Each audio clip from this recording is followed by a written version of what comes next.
খান জাহান আলী রাদিয়াল্লাহু তাআলা মাজারে ভক্ত দর্শনার্থীদের সুষ্ঠু যাতায়াতের রাস্তা সংস্কারের দাবি। দেখুন জেনিভা পিয়ানায় তথ্য ভিডিওচিত্রে বিস্তারিত। সানবিট সব দিবে সামাল। সানবিট ম্যাজিক প্রেস ডিশওয়াশিং এর মাথা ঘোরানো সলিউশন।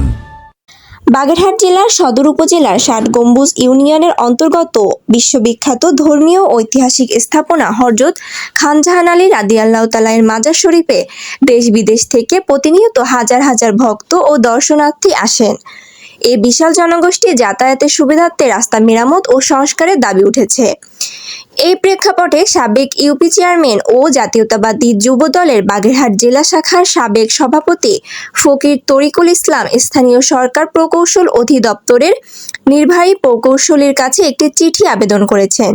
চিঠিতে তিনি উল্লেখ করেন, বর্তমানে রাস্তাটি অত্যন্ত জরাজীর্ণ হয়ে পড়েছে, ফলে যানবাহন চলাচলে বিঘ্ন ঘটছে এবং দর্শনার্থীদের যাতায়াতে দুর্ভোগ পোহাতে হচ্ছে। চিঠির অনুলিপি জেলা প্রশাসক সহ সংশ্লিষ্ট দপ্তরে পাঠানো হয়েছে বলে জানা গেছে। ASP news desk.